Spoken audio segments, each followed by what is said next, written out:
Oh, it is a privilege, an honor, and a delight to welcome back to the show Representative Debbie Lesko. Congresswoman Lesko proudly represents Arizona's 8th Congressional District. Did a great press conference earlier this week to reintroduce the Women's Bill of Rights, standing with a lot of stalwarts, including folks from the Independent Women's Forum and Riley Gaines. Representative Lesko, welcome back. Thanks for having me back, and it's great to be back in Arizona. I flew in last night from D.C. Oh, good. It's nice to have you. Things felt a little more common sense around here. I was trying to figure out why. We have Debbie Lesko in town. That's why. Oh, that's nice. You know, this Bill of Rights, Women's Bill of Rights that you've been championing so well and so strongly, it's a weird thing in the sense, Debbie, isn't it, that it's the kind of legislation like 3, 4, 5 years ago you never would have even thought we needed. Well, absolutely. I mean, we're in some crazy times. The Democrats and the radical left are trying to push through all kinds of radical ideas. And, I'm trying to stop them. And one of the ways that I'm trying to stop them is by reintroducing the Women's Bill of Rights, because, as you know, the Supreme Court justice couldn't even answer the definition of what a woman is when asked.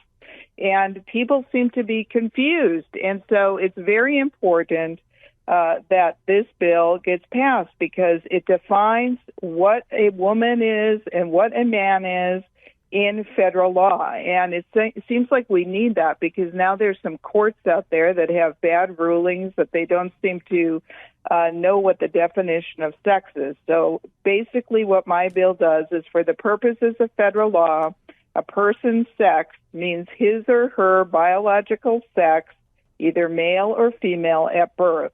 And for purposes of federal law, addressing sex, the terms woman and girl refer to human females, and the terms man and boy refer to human males. And like you said, it's a sad day indeed that we actually need this bill, but we do. Yeah, I remember an old quote of George Orwell's, who said, "We've reached such a low point in society that the first task of the intelligent is now to restate the obvious." That's what you guys find yourself needing to be doing.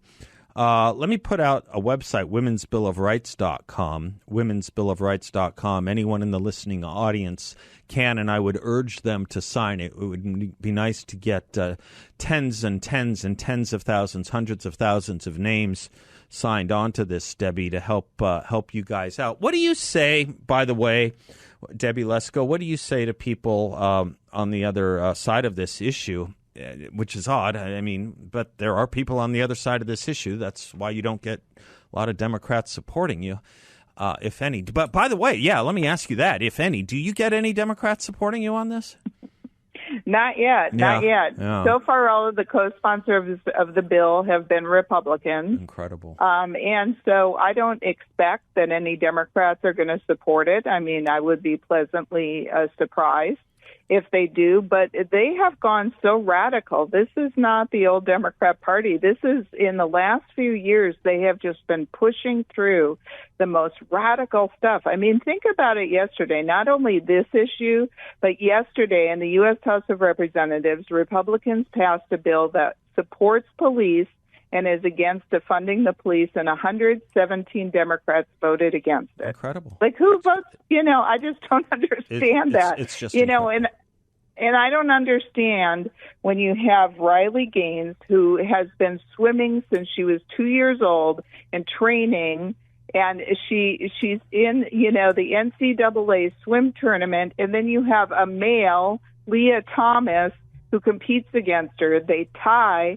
And who does the NCAA give the trophy to?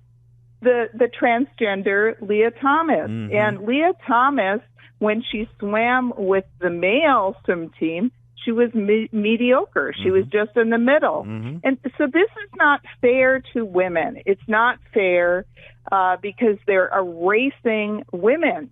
And I don't understand why the Democrats, who on other issues say that women need equal rights, women need equal wages, women need all this stuff, which I agree with.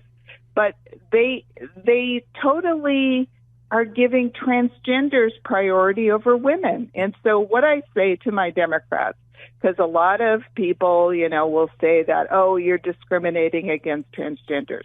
No, I'm not.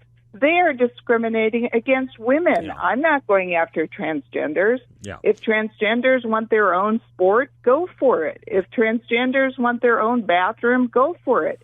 But don't force my granddaughter to, be subjected to a man with male body parts going in her girls' locker room. And don't subject my granddaughter when she's competing in sports to have a man compete against her. This is not fair. It is hurtful to women. It's hurtful not only on sports issues, but for their safety. We've had men now identifying as women being put in women prisons. They're raping the women. This is not something I'm making up. This is what's happening. Girls in the Peoria School District, this issue came up on bathrooms. There are girls, one of the school board members told me, that there are girls that don't want to go to the bathroom. Right. They hold it. Right. They hold it because they don't want to go to the bathroom because they don't want to be subjected to men being in the bathroom or boys being in the bathroom. Right. This is crazy. And by the way, also attendant to this is hiding and concealing these things from the school administration and teachers to the parents, taking away parental involvement, which is its whole other a whole other kettle of worms. This was put into stark perspective for me. You may know Michelle Tafoya, former NFL commentator, now a podcaster. She was talking to me about this, saying, these women who compete in women's sports that we have, fought the last, 3 decades, 4 decades for to have parity in sports. They train their whole lives. They train their whole lives for a moment that might not last more than a minute or two in the ultimate competition, only to see their medal taken away from them by a man. And, that just really puts it in really sharp relief, Debbie. It does.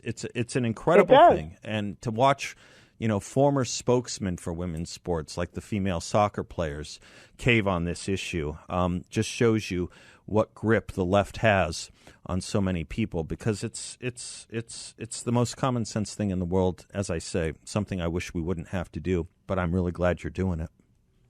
Oh, definitely. I'm doing it because we have to do it. Yeah. And Americans elected more Republicans in the U.S. House of Representatives, so that's why we are pushing back. We're pushing back on energy issues. Yep. We're pushing back on the debt ceiling thing. We passed a bill for that.